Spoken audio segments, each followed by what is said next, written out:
একটা হচ্ছে পিঁপড়ে কাটলে যতটা, আর একটা আছে কলসি থেকে পানি বেরোতে যত সময় ওর জান বেরোতে তত সময়। মানুষ দেখবে ওকে কাটছে, চিল্লাচ্ছে, কিন্তু ভিতরের অনুভূতি যেহেতু রসুল বলেছেন ওইটাই ঠিক, পিঁপড়ে কাটার মতো। সব থেকে আসান মত হচ্ছে শহীদের মত। দ্বিতীয় নম্বর শুনে নেন, বিশ্বনবী বলছেন একটা শহীদের রক্ত যখন মাটিতে টাচ করে তার জীবনের সাগিরা কাবিরা সব গুনাহ মাফ, সব গুনাহ মাফ, সব গুনাহ মাফ, শুধু ঋণ ছাড়া। এই জন্য রাসূলুল্লাহ সাল্লাম বাইতুল মাল নামে একটা ব্যাংক করেছিলেন, ওনার সাহাবীদের ভিতরে যারা ঋণদার হয়ে মতো তার ঋণ পরিশোধ করতেন। আমরা এখন উহুদের প্রান্তে দাঁড়িয়ে আছি। এখনকার আলেমদের কাজই হচ্ছে সৈন্যদেরকে উদ্বুদ্ধ করা। আর পিছপা হওয়ার দুনিয়া নাই, আর পিছপা হওয়ার দিন নাই, আর ঢেকে রাখার দিন নাই, আর জুজু সাজতে হবে না, অত আর সাধু সাজতে হবে না। লড়বো, মরবো, আর বেঁচে থাকলে বিজয়ী করবো ইনশাআল্লাহ। একটা কথা বলি, 313 জনে 1000কে ময়দান ছাড়িয়েছে। একটা অঙ্ক দিলাম, 30,000-এ 1.5 লক্ষকে ময়দান ছাড়িয়েছে।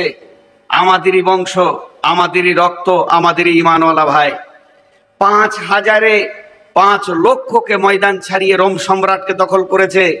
একা হযরত উমর আর কয়েকটা সাহাবী মিলে জেরুজালেম বিজয়ী ঘোষণা করেছে। মাত্র 30টা যুবক গিয়ে বাহরাইনকে দখল করেছে। ইনশাআল্লাহ সেই রক্ত আমাদের বুকে আজও আছে। নারে তাকবীর। কোনোদিন পেছপা হবেন না, মরলে শহীদ, বাঁচলে গাজী, ভয় করবেন না। কিন্তু একটা দুটা কথা বলবো, যদি আমি না হক বলি আপনাদের পায়ের জুতোটা আমার মুখ বরাবর মারবেন, একদম আমি ওটাকে ফুল বলে চুমা দিয়ে দেবো। না হক যদি বলে থাকি, আজকে যে বিষয়ে বক্তব্য রাখবো ওটার 2 মিনিট টাইম লিছি। প্রতিটি জালসায়, এখন আমার 13টা জালসা আছে, আমাদেরকে তৈরি হতে হবে এবং প্রতিটি খুতবা এখন সচেতনতার খুতবা হতে হবে। সেটা কি জানেন? লিক টিউব কোনোদিন মাল বহন করতে পারে না। আমার কথা বুঝে এসছে আপনাদের সামনে? যদি বুঝে থাকে তাহলে আপনারা সকলে একবার সাড়া দেবেন।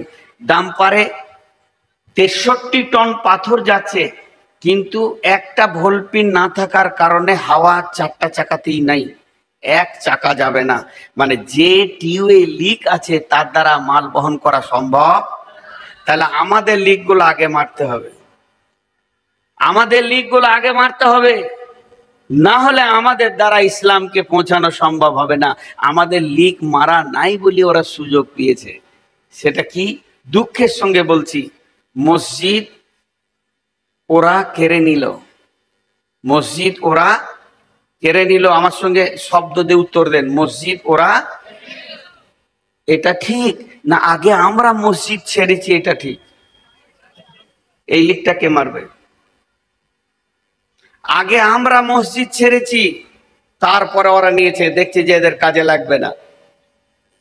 3 তলা মসজিদ, নিচে 62টা কাতার, ফজরের সময় 3 জনা। ইমাম সাহেব সালাম ফিরে দেখছে খলিল চাচা, জলিল চাচা আর হবিব চাচা 3টে পেছনে আছে। এর জন্য কাউকে দোষ দেবেন না, আমাদের লিক হয়ে গেছে টিউব। আমরা আল্লাহকে সঙ্গে নিতে পারিনি। জিহাদের ময়দানে নামতে গেলে সাথে আল্লাহকে রাখতে হবে, চেহারাতে রসুলকে রাখতে হবে, মদদ আসবে, যে মদদ সাহাবীরা দেখেছেন। এই জন্যে সূরা নূরের একটা আয়াত আপনাদের সামনে বলে আজকে আমি মেন বক্তব্যে চলে যাব। ওয়াদাল্লাহুল্লাযীনা মিনকুম ওয়াদাল্লাহুল্লাযীনা আমানু মিনকুম ওয়া আমিলুস সলিহাতি লা ইস্তাখলিফান্নাহুম ফিল আরদি কামাস্তাখলাফাল্লাযীনা মিন কাবলিকুম। আল্লাহ বলছেন, স্বয়ং আরশওয়ালা বলছেন, আল্লাহ বলছেন তোদের সঙ্গে আমি ওয়াদা করছি। আল্লাহ ওয়াদা করছেন, যার কোনো সন্দেহ নাই। তোরা সকলে ঈমান আন, 100% মসজিদে ঢুকে যা। যেমন সাহাবীরা সারা বিশ্বে ছড়ি ঘুরিয়েছে, আজকে তোদের পায়ের তলে বিশ্বটা করে দেবো। এটা নগদ লাভ। কোনো মন্ত্রীকে ডেপুটেশন দিতে হবে না, শুধু একজনকে রাজি করেন, একজন, 1000 জনকে লয়, গোটা পৃথিবীকে আল্লাহ পায়ের তলায় করে দেবে। শাসন করবে এই মুসলমান, শাসিত হবে অন্য জাতি। রাজনৈতিক জ্ঞান মুসলিম ছাড়া পৃথিবীর অন্য কোনো জাতির মাথায় আছে? দেশ চালাতে কি মুসলিম ছাড়া কেউ পারবে? হ্যাঁ, এদের নেতা কিভাবে দেশ চালিয়েছে, বিধবা এতিম দুঃখ কেউ কাঁদেনি, তাদের চোখের পানি মুছে গেছে, এতিমরাও পর্যন্ত সান্ত্বনা পেয়েছে। আর ছোট্ট একটি সূরা, লি ইলাফি কুরাইশ ইলাফিহিম রিহলাতাশ শিতাই ওয়াস সাইফ ফালিয়াবুদু রব্ব হাযাল বাইত আল্লাযী আত'আমাহুম মিন জু'ইন ওয়া আমানাহুম মিন খাউফ। দুটো আয়াত মাথায় ভরেন, দুটো, বেশি লয়। আল্লাযী আত'আমাহুম মিন জু'ইন ওয়া আমানাহুম মিন খাউফ। একটা মসজিদের দিকে এটা আয়াতটা নাজিল হয়েছে কাবা শরীফকে কেন্দ্র করে। আমি আপনাদের গায়ে মসজিদটাকে এইদিকে পশ্চিম আছে একটা মসজিদের দিকে যদি আঙুল তুলি দিয়ে বলি এই ঘরের মালিকের নাম কি, আপনারা উত্তর কি দিবেন? আল্লাহ। আল্লাহ বলছেন ওই ঘরের মালিকের তোরা পূজা কর, ওই ঘরের মালিকের পায়ে তোরা মাথা নামা, ওই ঘরের মালিককে তোরা ইবাদত কর, ওই মালিকের গোলামি কর। ওই মালিক তোদেরকে দুটো জিনিস দিবে, অভাব মুক্ত করবে। আল্লাযী আত'আমাহুম মিন জু', তোদেরকে খাওয়াবে অভাবের সময়। ওয়া আমানাহুম মিন খাউফ, দ্বিতীয় যে দিক থেকে তোদের উপরে অত্যাচার আসবে তিনি দায়িত্ব নিয়েছেন নিরাপত্তা দিয়ে তোদেরকে ঘিরে রাখবে। আমাদের বিশ্বাস নাই, আমাদের বিশ্বাস নাই, আমাদের বিশ্বাস নাই। বিশ্বাস আছে মুখে, দিলে নাই যে ওই ঘরওয়ালা আমাদেরকে কি করে ওখান থেকে পারবে। আল্লাহ এক সেকেন্ড লাগবে না। যে মোদি মুসলমানদের কলিজা খেতে চাইছে, আল্লাহ যদি ইচ্ছা করে ওকে আজ রাতেই ঈমান দিবে, কাল সকালে ও আর মোদি থাকবে না, মুসলিম হবে ইনশাআল্লাহ। তো সেই মাবুদকে রাজি করার জন্য আমরা রেডি হয়ে যাই। এই বার্তাটা সব জায়গায় পৌঁছাচ্ছি। আপনারা একবার মুখ খুলেন। আব্রাহা বাদশাকে ধ্বংস করতে বড় পাথর আনতে হয়নি, আবাবিলের ছোট কাঁকড়ে ধ্বংস হয়ে গেছে। কোরআন বলছে সেই আল্লাহ এখনো আছে। নমরুদকে জুতিয়ে মেরেছে ওই আল্লাহ এখনো আছে।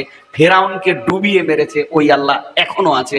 নির্বাচন করে আল্লাহর গদি চেঞ্জ হয়নি। আজও যদি আমরা আল্লাহকে রাজি করি, যত ফেরাউন নমরুদ আছে আল্লাহ জুতিয়ে ডুবিয়ে মারবে ইনশাআল্লাহ। কিন্তু কাজ হচ্ছে আমাদেরকে এগিয়ে যেতে হবে। এখন আমার বার্তা আপনাদের কাছে পৌঁছানো হলো। আমরা সকলে রেডি তো ইনশাআল্লাহ? নারায়ে তাকবীর। আমি আপনাদের সামনে আয়াত করেছি কবর সম্পর্কে। তার তো 20 মিনিট, এই বক্তালি এসো, 12টায় ছাড়বো, 1 সেকেন্ড আগে যাব না। তোমরা কি করে সভা চালাবে এর জন্য আমি দায়ী নেই। বক্তা নিয়ে এসে হাজির করে দাও। আল্লাহ তাবারাক ওয়া তাআলা 4-5টা কথাতে আমার জিন্দেগিকে বেঁধে রেখেছেন। আমরা একটা সফরে আছি। আমাদের সফর শুরু হয়েছে আত্মা জগৎ থেকে, সফর শেষ হবে আমাদের জান্নাতে গিয়ে। আত্মা জগৎটা কোথায়? খুব ছোট ছোট করে বলবো, বেশি লম্বা সময় নিব না। আত্মা জগৎটা কোথায়? জান্নাতুল ফেরদাউসের ভিতরে একটা ময়দান আছে, তার নাম আত্মা জগৎ। কেন ওই নামটা হলো? হযরত আদম আলাইহিস সালামকে ওই জায়গাতেই আল্লাহ নিজের হাতে বানিয়েছিলেন এবং প্রাণ দিয়েছিলেন। আর আদমের পিঠে হাত দিয়ে সমস্ত আত্মাগুলো আল্লাহ ওখানে বানিয়ে রেখেছেন, স্টোরেজ করে রেখেছেন, জমা করে রেখেছেন। কিয়ামত পর্যন্ত যত মানুষ পৃথিবীতে আসবে পালাক্রমে, কে কোন সালে আসবে আর ক তারিখে যাবে, ক তারিখে আসবে আর ক তারিখে যাবে, এটা আল্লাহ নিজেই কন্ট্রোল করছেন। তিনি হলেন কন্ট্রোলার। সেইটা হলো আত্মা জগৎ। আমরা সেখান থেকে এসেছি। এই ওখান থেকে কিন্তু এই দেহ আসেনি। দেহ মা বাপের ক্রসে শুক্রাণু ডিম্বাণু দিয়ে এই দেহটা তৈরি হয়েছে, পুতুলটা তৈরি হয়েছে। 120 দিন লেগেছে মায়ের পেটে দেহটা পূর্ণাঙ্গ হতে। তারপরে ওই আত্মাটা এসে ওখানে আল্লাহ দিয়েছেন ফেরেশতা মাধ্যম, দেহটা সঞ্চার হয়েছে, যে এই পৃথিবীতে আমরা এসেছি। যে আল্লাহ বলছেন বিসমিল্লাহির রহমানির রহিম, মিন আইয়ি শাইইন খালাকাহু মিন নুতফাতিন খালাকাহু ফাকাদ্দারা সুম্মা আস-সাবিলা ইয়াসসারা সুম্মা আমাতাহু ফাআকবারা। মিন আইয়ি শাইইন খালাকাহু মিন নুতফাতিন খালাকাহু ফাকাদ্দারা সুম্মা আস-সাবিলা ইয়াসসারা সুম্মা আমাতাহু ফাআকবারা। আল্লাহ বললেন মিন আইয়ি শাইইন খালাকাহু, কোন জিনিস থেকে তোমাদেরকে বানানো হয়েছে? তোমরা জানো কি তোমাদেরকে কি জিনিস থেকে আমি আল্লাহ বানিয়েছি? সেই জিনিসটার ব্যাপারে তোমাদের জানা আছে কি? মিন নুতফাতিন খালাকাহু ফাকাদ্দারা, আমি তোমাদেরকে বানিয়েছি দ্রুত গতি বীর্য থেকে।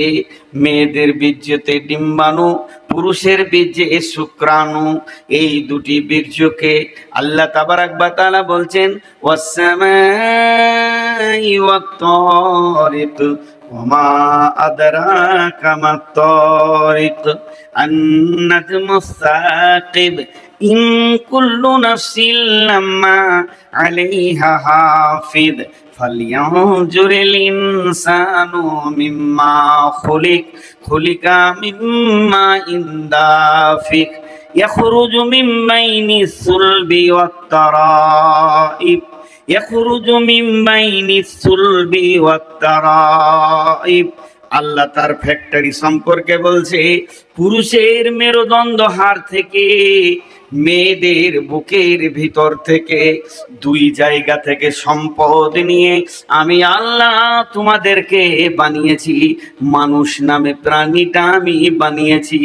একই হাড়ির খাবার, একই মাছ, একই মাংস, একই গাছের ফল, একই ফলের ফুল ফল ফ্রুট নারী নামে মেশিনে যখন ঢুকে যায় তাতেও ব্লাড তৈরি হয়, সেখানেও বীর্য তৈরি হয়, কিন্তু আল্লাহর কারিশমা, সেখান থেকে শুক্রাণু হয় না, ডিম্বাণু হয়। একই হাড়ির খাবার, একই বাগানের ফল ফ্রুট, একই মাঠের শাক সবজি পুরুষ নামে মেশিনে যখন ঢুকে যায়, সেখান থেকে রক্ত হয়, বীর্য হয়, কিন্তু ডিম্বাণু হয় না, শুক্রাণু হয়। আল্লাহ তাবারাক ওয়া তাআলা বলছেন, এই দুই জায়গা থেকে নির্যাসটা আমি আমার কুদরতে বের করি। মিন নুতফাতিন খালাকাহু ফাকাদ্দারা, তারপরে সুম্মাস সাবিলা ইয়াসসারা। তুমি যে পৃথিবীতে এসেছো, তোমার রাস্তাটা কিসের রাস্তা? সেটা হাই রোড ছিল না, সেটা রেল লাইন ছিল না, সেটা বড় গেট সোনার বানানো ছিল না, চাঁদির বানানো ছিল না। আমি আল্লাহ তোমাকে দুইবার পেচ্ছাবের রাস্তা দিয়ে বের করেছি। তোমার মূল্যটা তুমি দেখে নাও, তোমার মূল্যটা তুমি জেনে নাও। সুম্মাস সাবিলা ইয়াসসারা, এত সংকীর্ণ রাস্তা দিয়ে তোমাকে পৃথিবীতে এনেছি, এই রাস্তাটাকে প্রশস্ত আমি করেছি তোমার জন্যে। এটা তোমার মায়ের জন্যে সুন্দর প্রশস্ত করেছি, পৃথিবীতে আনলাম, তোমাকে আমি বানালাম, মানুষ বানালাম। সব ভুলে গিয়ে তুমি বেলাইন হয়েছো কি লাইনে আছো আমার জানার দরকার নাই। তবে তোমার শেষ অঙ্কটা শুনে নাও, শেষ অঙ্কটা শুনে নাও। সুম্মা আমাতাহু ফাআকবারা, সুম্মা আমাতাহু ফাআকবারা। একদিন আমি তোমাদেরকে মারবো, কবরে শুইয়ে দেব। আমি ছোটখাটো হিরো নই, আমি ছোটখাটো মাস্তান নই। আমি বানাতে পেরেছি, আমি বানিয়েছি, আমি ফ্যাক্টরি বানিয়েছি, আমি তোমাদের বানিয়েছি, কোটি কোটি বানিয়েছি, বানিয়েছি তো বানিয়েছি। আমি মারতেও পারবো, মারার পরে কবরে তোমাকে আমি শায়িত করে দিব। যেদিন কবরে শোয়াবো সেদিন তোমার চোখ খুলবে, আমার নাম আল্লাহ। ওয়াইদাল কুবুর বুসিরাত, এমন একটা দিন আসবে কবরে কেউ থাকবে না, কবর থেকে সব উত্থান করা হবে, তুলে দেওয়া হবে। কবরে শুধু জমা করছি মাত্র, এক এক করে জমা করতে করতে কয়েক বিলিয়ন লোক জমা করে ফেলেছি।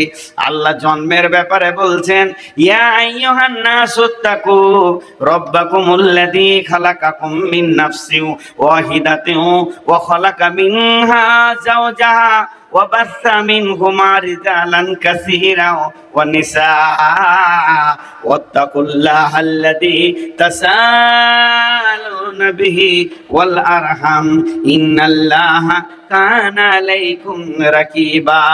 হে বিশ্ব মানব সকল, ওই আল্লাহকে ভয় করো। সে আল্লাহ কত ক্ষমতাবান, একটা মানুষকে হাত দিয়ে তৈরি করেছে, তৈরি করার পর তার পাশলি হাড্ডি এবং আত্মা সম্পৃক্তে তার বিবিকে বানিয়েছে। তাহলে একটা নারী হলো, পুরুষ হলো, এই দুটি মেশিন দিয়ে সারা পৃথিবীতে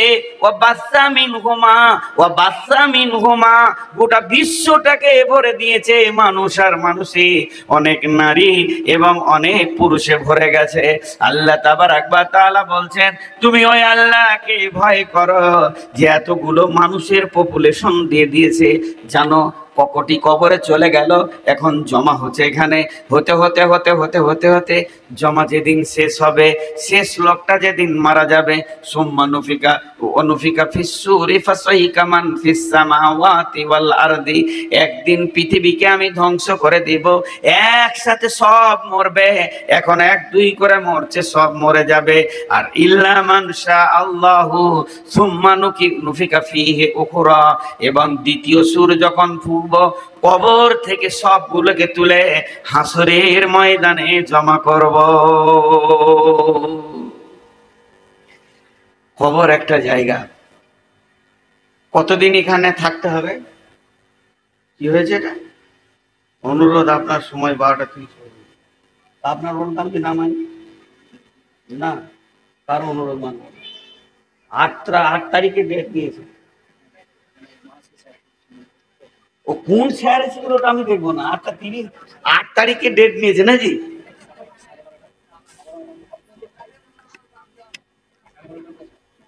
সুগারের রুগী তো। শুনেন শুনেন, যে জালসায় যেছি বলছি 2টা মিষ্টি খান, কিছু হবে না। আচ্ছা 2টা মিষ্টি প্রতিদিন খেলে তো প্রতিদিনই হয়ে যেতে ভাই। একটা ছোট গল্প শুনেই মাঝে। এই এক রাজা নিয়ত করেছে যে আমি সারা বিশ্বের নাম লিব, আমার নামটা যেন গোটা পৃথিবীর লোক একসঙ্গে করে। তো নিয়ত করেছে এটা দুধের পুকুর করব, পুকুর। সবাই তো পানির পুকুর করে, দুধের করবে। যে মিস্ত্রিকে দিয়ে ঢালাই দিয়ে পুকুরটা বিরাট বড় করে মোজাক দিয়ে ভালো করে করে দিয়েছে, এবার খালি পড়ে আছে।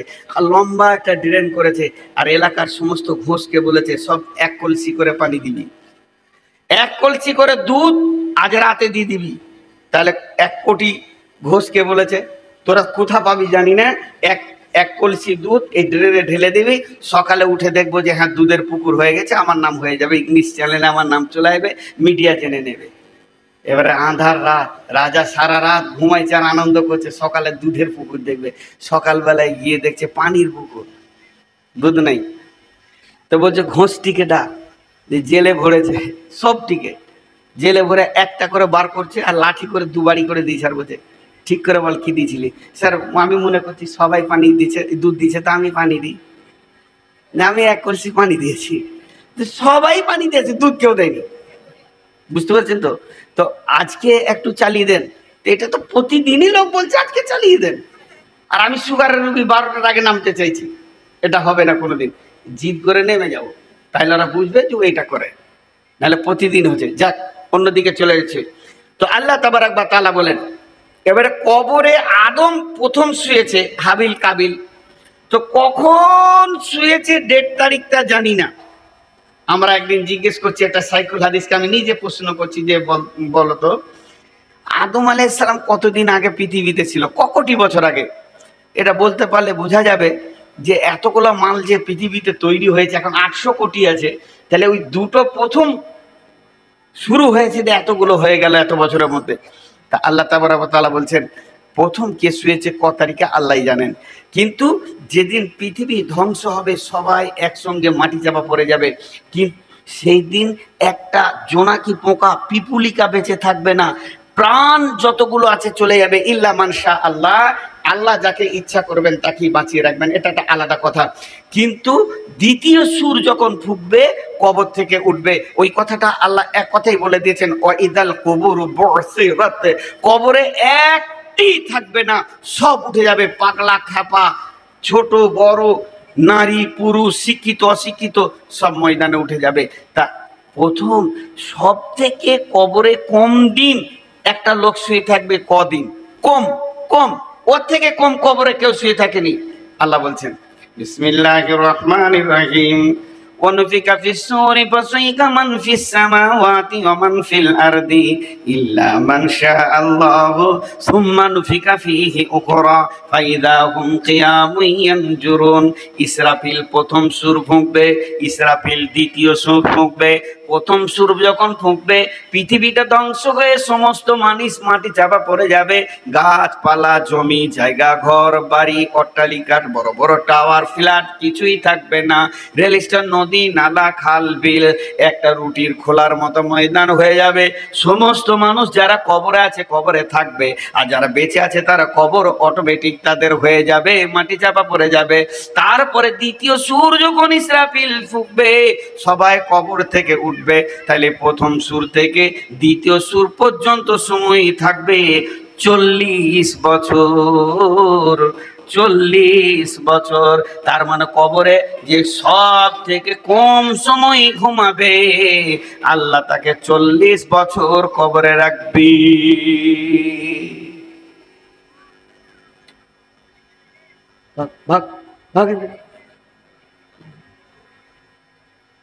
মাথা গরম করতেছে তো 40 বছর কবরে থাকবে।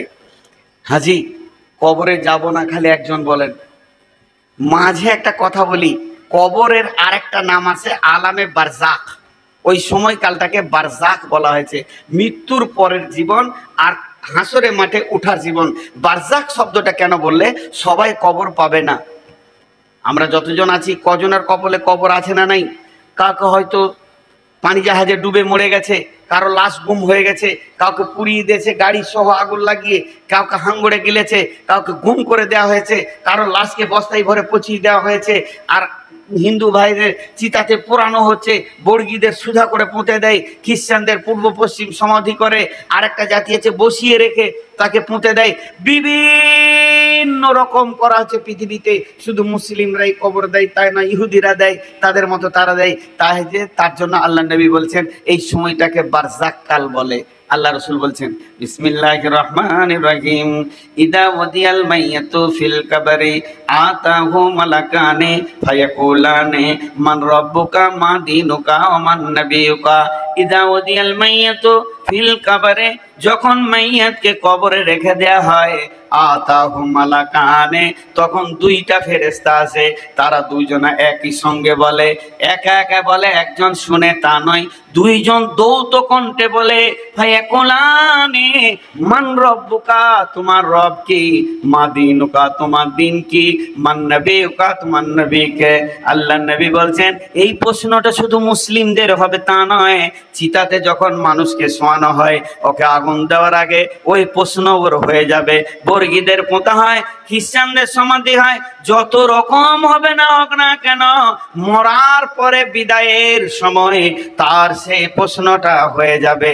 ইয়ার আল্লাহ নবী বলছেন এই তিনটি প্রশ্ন থেকে পৃথিবীর কোনো মানুষ বাদ যাবে না।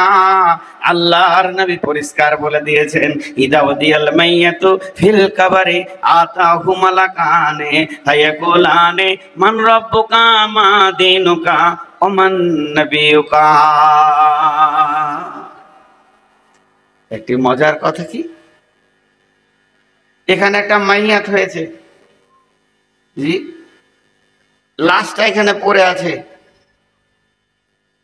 কোন একজন ইমামতি করবেন, সবাইকে বলছে ভাই সকল, জানা যায় যে সব লোক এসছেন, আপনারা কাতার সোজা করে দাঁড়িয়ে যান। সব দাঁড়িয়ে গেল। যতটি লোক এসছে সবারই ধারণা আমরা বিদায় দিতে এসছি একটা লোককে।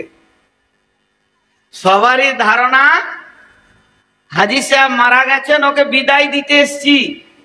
বাড়ি থেকে যখন বের হচ্ছে ভেলিয়ানের লোক, এই পাশের শুক্রাবাদের লোক, লোহাপুরের লোক, আর শ্রীপুরের লোক, যে কোনো গ্রামের লোক মোটর সাইকেল নিয়ে সাইকেল নিয়ে বের হচ্ছে। আর বাড়িতে সবাই বলছে বড় খালু মারা গেল, চাচা মারা গেছে, মামা মারা গেছে, যাই, চাচ শ্বশুর মারা গেছে, অমুক মারা গেছে, কে বলছে হাইসা মারা গেছে, যাই একটু জানাজায় শরীক হয়। জানাজায় শরীক হয় মানে হাজী সাহেবের উপকার হবে না, জানাজায় শরীক হয়, মাইয়াতের কিছু লাভ নেই। চলেন দুটি জিনিস খেয়াল করেন। বিসমিল্লাহির রহমানির রহিম। আফালা ইয়ালামু ইযা বুসিরা মা ফিল কুবুর ওয়া হুসিলা মা ফিস সুদুর ইন্না রাব্বাহুম বিহিম ইয়াওমাইদিল লাখাবীর।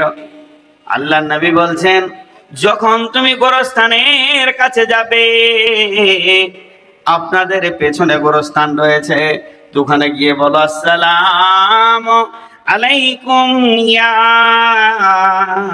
আহলাল কবুরি ইয়া আহলাদ দিয়ার ইয়াগফিরুল্লাহু লানা ওয়া লাকুম ওয়া আনতুম সালাফুনা ওয়া নাহনু বিল আসরি। আমি মজলিসে উঠলাম, আসসালামু আলাইকুম, অপেক্ষা করলাম আপনারা সালামের উত্তর দিবেন, কিন্তু দুই জায়গায় অপেক্ষা করা যাবে না। রাস্তায় দেখা হলো আসসালামু আলাইকুম, ওয়ালাইকুম সালাম, দুই জায়গায় অপেক্ষা করা যাবে না। একটা হলো যখন মসজিদে ঢুকবেন, ওয়াসসালাতু ওয়াসসালামু আলাইকা ইয়া রাসূলুল্লাহ আল্লাহুম্মা ইফতাহলি আবওয়াবা রাহমাতিকা, ডান পাট আগে দিয়ে আসসালামু আলাইকুম বলে ঢুকে গিয়ে মসজিদের প্রথম ইবাদত হচ্ছে 2 রাকাতের সালাত, 2 রাকাত তাহিয়াতুল মসজিদ পড়ে নাও। তাহলে এখানে জানো যে আল্লাহর কোন ফেরেশতা, কোন নেক বান্দা, কোন জিন আছে, মসজিদে গিয়ে তুমি সালাম দাও, সালামের উত্তর ঠিক দেনেওয়ালা আছে, উত্তরের অপেক্ষা তুমি করিয়া না। আর যখন তুমি কবরস্থানে যাবে, গোরস্থানে তুমি সালাম দাও, সালাম দাও মানে ওখানে সালামটা হয়ে যাবে দিয়া, হে কবরবাসী, ও যত মৃত্যু ব্যথিত কবরবাসী শুয়ে রয়েছে, তোমাদের আপনারা মৃত্যু যন্ত্রণা সহ্য করে নিয়েছে, এখন নীরব নগরে শুয়ে আছো, আমি একজন জীবিত তোমাদেরকে দোয়া দিচ্ছি, তোমাদের উপরে আল্লাহর শান্তি বর্ষিত হোক। আল্লাহ তোমাদেরকেও মাফ করুন, আমাদেরকেও মাফ করুন। তোমরা আগে এসেছো, তোমাদের সময় কাল আগে ছিল, তোমরা আগে পৌঁছে গেছো, আমরাও পেছনে পেছনে তোমাদের এই জায়গাতেই আসবো। একটা আপনাদের বীরভূম জেলাতে একটা গোরস্থানে লেখা আছে, এই রকম মেন রাস্তা, আমি জায়গাটার নাম বলবো না, এই রকম ন্যাশনাল রোডের ধারে বিরাট বড় গোরস্থান, লেখা আছে 3 লাইন কথা। প্রথম লাইনে লেখা আছে, হে পথিক, চলার পথে আমাদের জন্য দোয়া করে যাও। হে পথিক, চলার পথে আমাদের জন্য দোয়া করে যাও। দ্বিতীয় লাইনে লেখা আছে, হে পথিক, তোমরা আজকে যেখানে, আমরা কালকে ছিলাম